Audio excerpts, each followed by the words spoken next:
foli ani waleɲumanw bɛ ka ɲɛsi aw ma Mali kɔnɔ ani Mali kɔ kan ni kuma in b'a sɔrɔ aw minnu sigilen don jabaraniw kɔrɔ k'aw ɲɛmada walasa faamuya bi sɔrɔ aw fɛ telesherifila bamanankan kunnafoni na walawalali bɛna k'aw ye minnu na Mali kunkan ani diɲɛ fan wɛrɛw kunkan nin y'a kuma sele bakuruba kunnafoni filɛ. Jɔkaramɛw ka tɔnba min bɛ jamana kɔnɔ u y'u ka lajɛrɛba sigi sen kan walasa ka jɔkaramɛya don ba la ani o tɛmɛnen kɔfɛ ka yɛlɛmaw boloda ka se u ka ɲɛmayasow ma. Baara in kɛr'u fɛ kari tɛmɛnen février kalo tile 19 Palais de la Culture la. Nin de ye bamanankan kunnafoni na kuma bɛɛ sɔni mun bɛna walawala aw ye aw bisimila.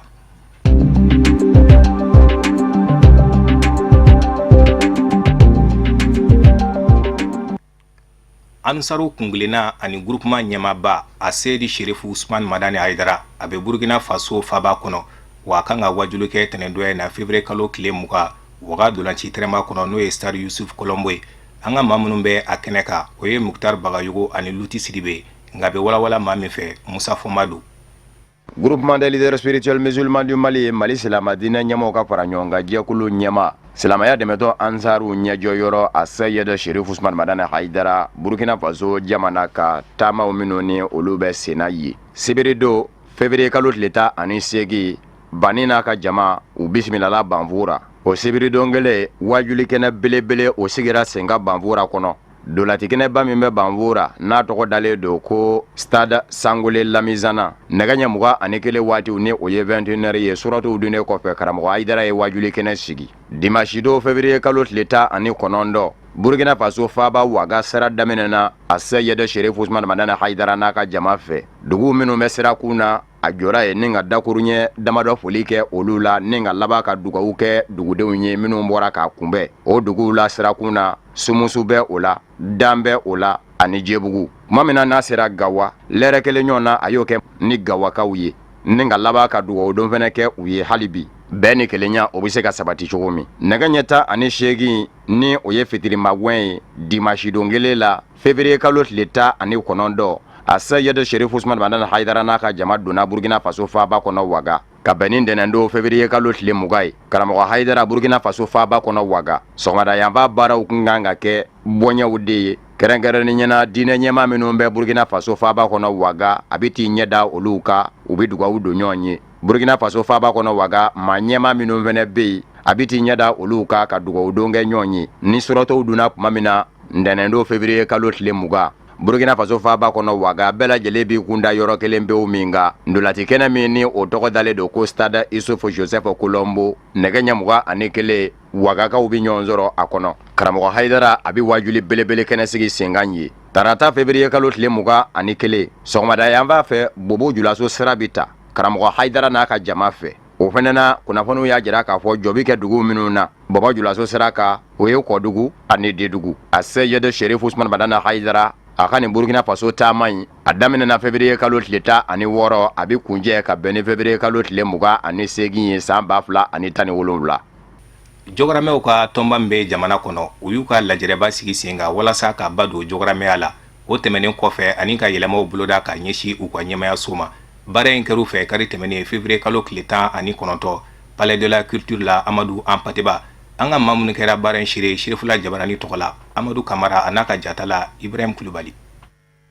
Mali jɔgɔrɔmɛw a n'a filaw Mali kɔnɔ ani Mali kɔkan u bɛɛ lajɛlen farala ɲɔgɔn kan ka kulu belebele bila sen kan an bɛ min wele ko communauté de Jawambe n'a ɲɛmaa ye Elhaji Mahamadu Laye u y'u ka ladala sigili u y'a kɛ dɔgɔkun laban in na yaasa degun ani gwɛlɛya minnu b'u ka tɔn kɔnɔ k'o fɛsɛfɛsɛ ani ka tila ka jɔkɔrɔmɛya k'o ta ko don ba la ni ka wele kɛrɛnkɛrɛnnin bila jɔkɔrɔmɛw bɛ diɲɛ fan o fan u bɛɛ lajɛlen ka don da kelen fɛ ka bɔ da kelen fɛ k'a yira k'a fɔ ko kɔnɔkulu jɛlen ko o de bɛ bi fɔ wa ko jɔkɔrɔmɛya ko kolankolon tɛ an ka biro kuraya an sigilen bɛ o de la an b'a fɛ ka yɛlɛma ka kɔrɔlenw ye démission di déjà commission d'investiture bɛ yen o bɛ ka n ka biro sigi a biro kuraya o de nana n'an ye sɔgɔmada in na an na kun de ye o ye ne sigira a mɛnna dɛ avant l'indépendance depuis 57 an ka président fɔlɔ ye Amadu Yat Sayede a bɛ bɔ Garna Segu jamana na ale fatulen Ablaye Lade sigira Ablaye Lade fatulen min sigira wele Mama Bacili amma Bacili Sature Bokar Nyangatu min bana nyina wade tun sigira ne de tun yoka dangaye anga association ye anga nyogondo kata Dakar kabila jidda jogore me be yoro mani doron tele jogore me be yoro wade tonde do anye kele chama mba hali bini kele kera yoro na mulle amba ba ne ala ka se inshallah wade anga baraye go jogore me tonde do a carrière depuis 57 président nani tanyanala ambena aduruna de sigibi sanani usandur ambe assemblée générale ke jogore mo buka mo wela ni jogore me kanubaw kagolo ni fulaw na nyogona ubena assemblée ke kunye minye kana président kura sigi président mintumba akuna elaji bokar amay nyangando abana aywa mintunya danganye mamadullah assemblée be renyibi ka président de siga odeya akunye ala saga usago o kadra kono ambe ayirawla kafo ko Mali jogoromew u be diɲɛ fan o fan u bɛɛ yera lajɛrɛ in kɛnɛ kan sabula lajɛrɛ min tun don u ka tɔn u ɲɛmayaso o kurayali ko fɔ ani yɛlɛma kura minnu donna tɔn sariya sɛbɛnw na o bɛɛ lajɛlen da tɔndenw tulo kan ni tɔn kirera ko ka jɔrɔmɛw fara ɲɔgɔn kan mais jamana dɛmɛ fana parti ba bala parce que ni objectif kalan a bayɔrɔ ko ka jamana dɛmɛ parce que i bɛ jamana mun kɔnɔ ni a ma lafiya ere mun b'a kɔnɔ i tɛ lafiya donc ni ala sɔnna nin kɔfɛ bureau kura mun bila yen an bɛna sigi ka hakili jakabɔ kɛ ka programme dɔ lajɛ promotion culture sociale jɔra mago gansan cɛ la mais jamana yɛrɛ niyɔrɔ a bɛ se ka kɛ jumɛn o bɛ kɛ proposition dɔ ye k'a labɛn ka se faama ma ka yir'u la nin tɔ ye min ye a bɛ se ka nin kɛ a bɛ se ka nin kɛ a bɛ se ka nin kɛ ni état jɛna n'a ye a bɛ se ka rôle ba jouer a ko la.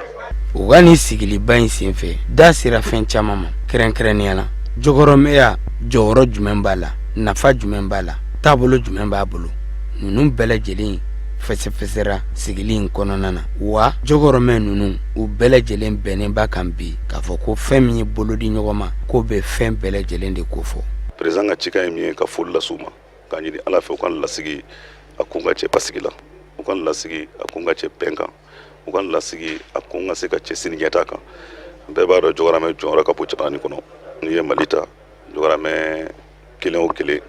n'i y'a ta ka jateminɛ kɛ an ka commerce kunda i b'a sɔrɔ jɔgɔrɔmɛ jɔyɔrɔ ka bon k'a ta Mali kɔnɔ fo Mali kɔ kan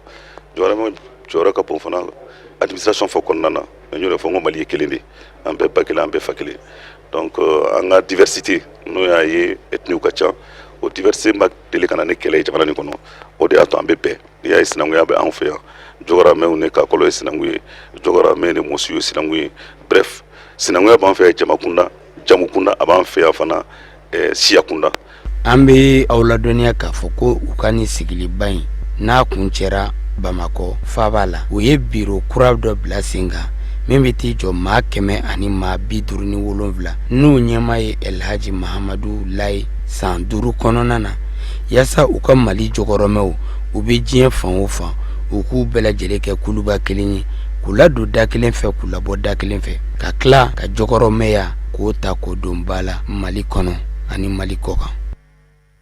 jamana minisiri mun ka baaraw bɛ ɲɛsi bolola baarakɛlaw ka koɲɛw ɲɛnabɔli ma a ye tagama dɔw kɛ ka taa yɔrɔ dama dɔw la sigida fɔlɔ a sabanan ani a naaninan walasa ka taa ɲɛda bolola baarakɛlaw ka su minnu bɛ Tata Ture a bɛ walawalali caman kan ye.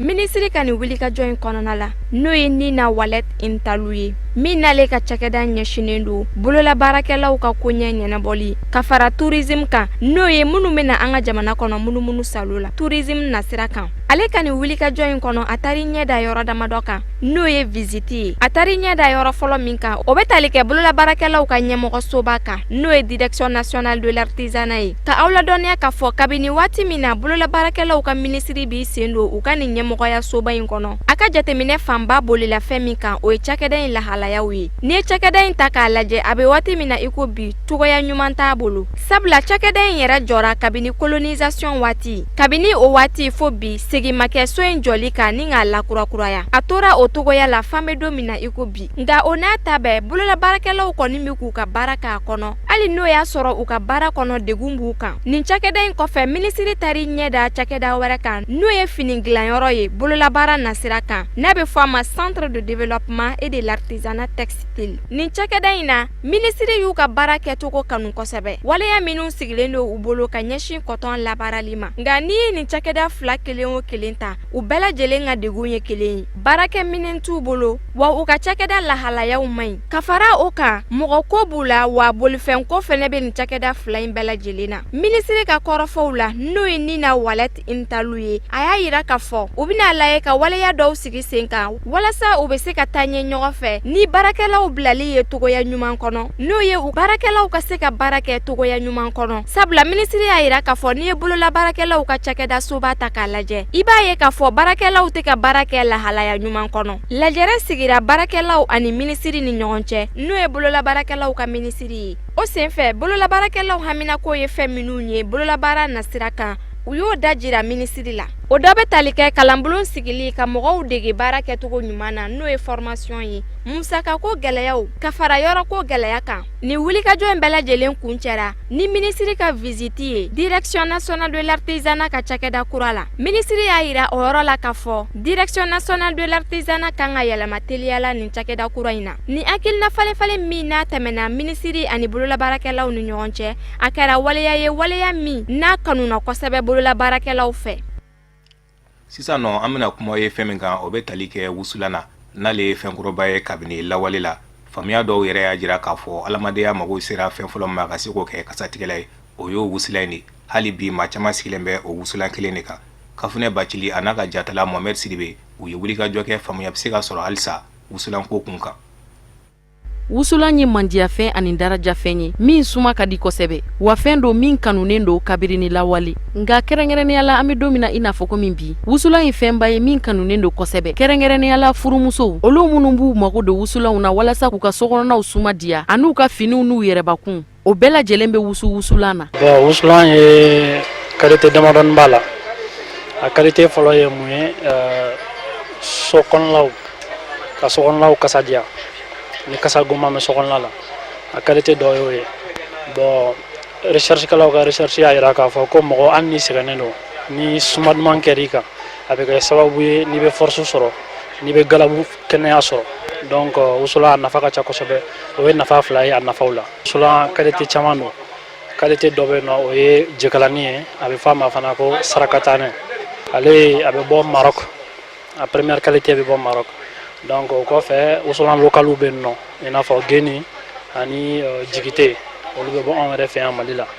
dɔw bɛ bɔ Kayi dɔw bɛ bɔ Segu kɔfɛ wusulan qualité dɔw fana bɛ yen nɔ i bɛ taa sɔrɔ a minɛnw dɔw bɛ bɔ Sénégal ka na i n'a fɔ geni salade ni fɛnw olu caman bɛ yen nɔ ani geni yiranenw en fait geni yɛrɛ dɔrɔn tɛ wusulan ye en général wusulan dilancogo la a étape ka surun ɲɔgɔn na kosɛbɛ kosɛbɛ mais généralement étape saba de don étape fɔlɔ bɛ yen nɔ o ye ɲigini étape ye n'an b'a fɔ ma ko étape de trempage ka wusulan ɲigin o bɛ kɛ mun kama pour que wusulan yɛrɛ kolo ka magaya en plus a ka se ka bugun fana o ye qualité o fɛn fɔlɔ étape fɔlɔ ye étape fɔlɔ o ye étape jumɛn ye filanan ye maɲɔkisɛni bɛ k'a la étape min na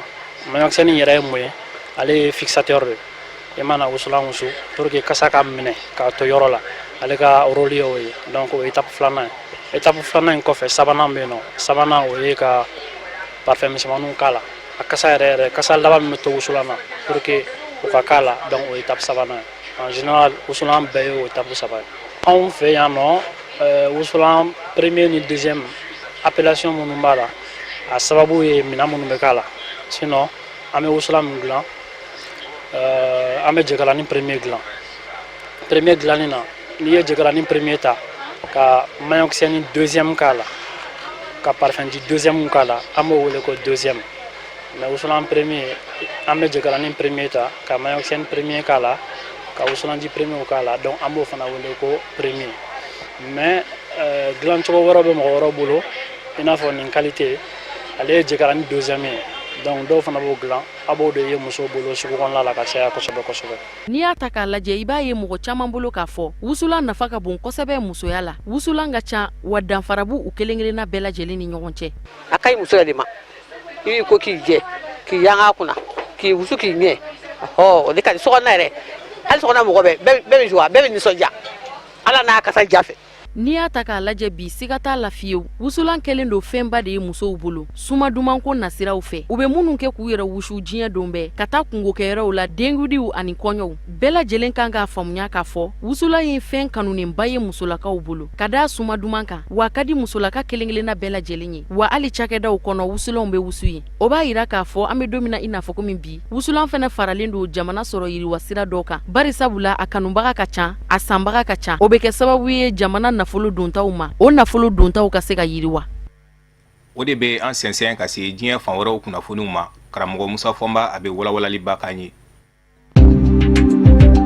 Kolowari jamana kɔnɔ sɛnɛkɛlaw ka lapasajɛkulu min bɛ wele ko syndicat national agricole pour le progrès en Côte d'Ivoire n'a coro ɲɔgɔn kɔnɔ ye SENAPESI alamisa don olu kun y'a jira ko u bɛ nisɔngoya taama dɔ sigi sen kan k'o sabu kɛ u ka sɛnɛfɛn ni o ye kakao ye a tɛ ka se ka bɔ pɔriw dafɛ ni ka taa feere yɔrɔw la jɛkulu min sigilen don sen kan Côte d'Ivoire jamana kɔnɔ ni o ɲɛsinnen don Côte d'Ivoire sɛnɛfɛn filaw mɔ kafe ani kakao ni u ka jɛkulu ma ko conseil du café kakao nisɔngoya taama in ɲɛsinnen kun don olu de mɔ nka lakana tigilamɔgɔw donna u tula ni k'u caca k'u yɛrɛ kɛ nisɔngoya taama in yɛrɛ u kun y'a sigi sen kan k'i min na Abidjan kɔnɔ o ye plateau ye mamana ni u yɛrɛ kɛra u ye kunnafoni di kɛnɛ dɔ sigi sen kan min ɲɛmaya kun bɛ lapasajɛkulu ma ɲɛma bolo ni o ye Kone Musa ye o y'a jira k'a fɔ u ka tɔnden 6 ɲɔgɔn na minɛnen don 6 bɛ yen minnu ni olu joginna u ka wulikajɔ kɛ k'u ka nisɔngoya jira conseil café kakao la a ma sɔrɔ dɔwɛrɛ fɛ u n'an b'a jateminɛ k'a fɔ olu minnu ye kakao sɛnɛbaw ye kakao tɛ jiri wɛrɛ ye chocolat lasulu ye jiri min ye o de don o sɛnɛni de tɛ ka se ka bɔ Kolowari jamana da fɛ pɔruba filaw minnu bɛ Kolowari kɔnɔ San Pedro ani Abidjan u caman de t'o mɛn ɲɔgɔn kan ye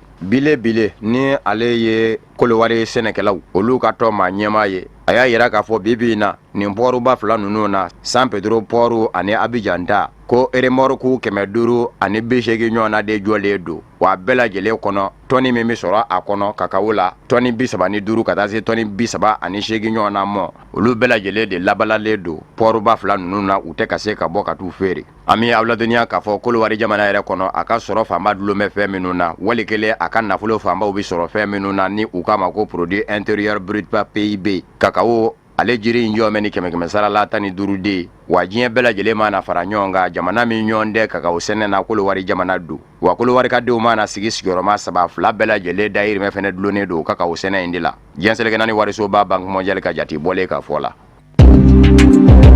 Cameroun jamana kɔnɔ yɔrɔ min ye anglais fɔma yɔrɔ ye marabolo filaw minnu ni jamana ɲɛmɔgɔw kɛmɛ ka masaranga sɔkɛ ta la ni u n'an bɛ a jira ka fɔ olu k'u yɛrɛ ta hali n'u m'u yɛrɛ ta u ka bɔ u dama minan kɔnɔ Cameroun ni marabolo tɔw ka danfara don u n'olu ni ɲɔgɔn cɛ ni jamana ɲɛmɔgɔw sɔnden mɔ an bɛ aw ladɔnniya k'a fɔ kunnafoni sɔrɔ sira kura ni o ye subahana mansi sanfɛla ye internet o ntanya bɛ u la jamana ɲɛmɔgɔw n'an bɛ o tigɛ u la o de kosɔn adamadenya hakɛ lapasa jɛkulu dɔ n'an bɛ jatew bɔ k'a jira k'a fɔ Cameroun ni a gaɲaka yanfan fɛ ka digi tilebi yanfan kan internet tigɛ ko min ye nin ye u la k'a kasara ndan dɛ a kɔlɔlɔ ndan dɛ barisabu ka d'a kan maa caman de bɛ mara in kɔnɔ minnu dayirimɛ dulonnen don internet la o kumana jamana ɲɛmɔgɔw y'a tigɛli min kɛ marabolo fila ninnu denw na a bɛ labanna ka olu minnu dayirimɛ dulonnen don internet la k'olu fana ka dayirimɛ ko gɛlɛya o kumana k'u b'a ɲini jamana ɲɛmɔgɔw fɛ u k'a lajɛ ka internetw segin u nɔ na barisabu ka d'a kan maa minnu bɛ marabolo fila ninnu kɔnɔ i bɛ taa sɔrɔ u caman somɔgɔw bɛ Cameroun ni jamana kɔ kan bidun gɛlɛya a bɛ fan caman fɛ caman dulonnen don a ka maa de la tunga fɛ n'o bɛ to ka wari ci a mɔ wari dun cili telima o ye internet ko ye bi n'o tigɛra bɛɛ a lasɔrɔ man di bilen o kumana u b'a ɲini Cameroun ni maa ɲɛmɔgɔw fɛ u k'a lajɛ ka internet segin a nɔ na Cameroun ni marabolo fila ninnu na Congo Kinshasa kɔrɔyanfan fɛ dugu min bɛ wele ko Kiagala fali dɔ kɛra yen nɔ maa 20 ani maa 5 de bɔnɛna a nin na nka maa 25 ninnu na maa 24 olu kɔni kunkolo taara ka b'u ka de da la muso kelen ni o ye maa 25 n'a ye kisɛ tira o la nka maa 25 minnu f'ale filɛ nin ye kunnafoniw y'a jira k'a fɔ a bɛɛ lajɛlen ye siya ye u ko siya min ma ko Hutu Francis Bakunda Kabo ni ale ye Nord Kivu marabolo o mara ɲɛma ka lasigiden o de ye kɔrɔfɔ in sɛmɛndiya a ko maa 24 minnu ngolo tara kabu ka da la k'a bɛɛ lajɛlen kɛra ni besew de ye nin da siɲɛ fɔlɔ ye nin na ɲɔgɔnna faliba ka kɛ mara in kɔnɔ Noël yɛrɛ la san 2016 ka bɛn ni san yɛlɛma ye nin fa cogo jugu dɔ fɛnɛ kɛra maa 30 ani maa 5 ɲɔgɔn na an bɛ aw ladɔnniya k'a fɔ siya min bɛ wele ko Hutu nin yɔrɔ in na Kongo jamana kɔrɔ yan b'a fɛ maa caman kɛn bɛ k'u jateminɛ k'u kɛ dunanw de ye ko Kongo jamana denw tɛ Rwandakaw de don wa maa minnu bɛ k'u jateminɛ k'u kɛ dunanw ye olu ye siyaw ye minnu fɛnɛ ka surun Tutsiw la u k'u ma ko nandenw ani undenw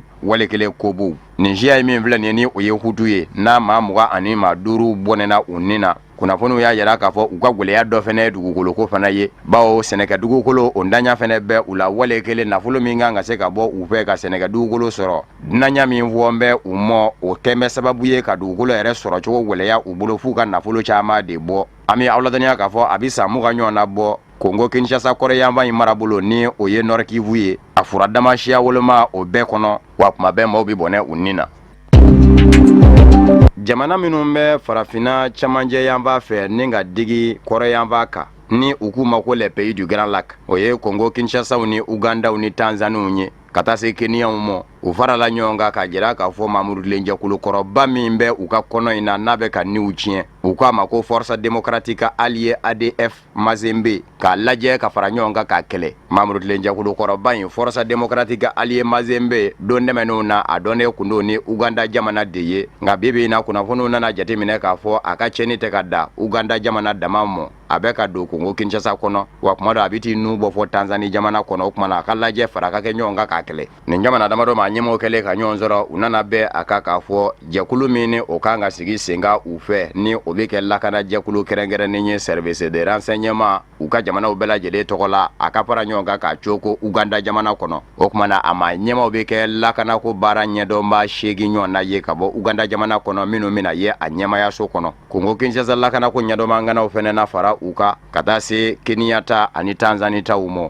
an bɛ aw ladɔnniya k'a fɔ ADF Mamudu Lenjɛkulu kɔrɔba in a ka cɛnni nɔ ka bɔ nka a ti dunun ni balata a kɛlen kɔfɛ ka cɛnni kɛ barisabu ka da ka falibaw minnu bɛ kɛ kɔnɔ in na ale de nɔ don nka a ti laban ka jira k'a fɔ a nɔ don don si da kelen ma m'a mɛn k'a fɔ a maa dɔ bɔra k'u jɔ k'a jira k'a fɔ nin faliba min kɛra nin ye anw ka tɔ de y'a kɛ nka kɔsada in na san 2014 jɛnsɛrɛkina tɔnba Nations Unies ka jate bɔlen ye a jira k'a fɔ maa 700 ɲɔgɔn na a y'o de bɔnɛ a nin na nka kɛnyɛrɛ dɛmɛnikɛ jɛkulu minnu ka surun maa nana ma sumanenw na olu y'a jira k'a fɔ jate ka ca ni jɛnsɛrɛkina tɔnba Nations Unies ka jate ye olu ko maa 1300 ɲɔgɔn na de bɔnɛna a nin na kabini san 1995 ka na se san 2017 ma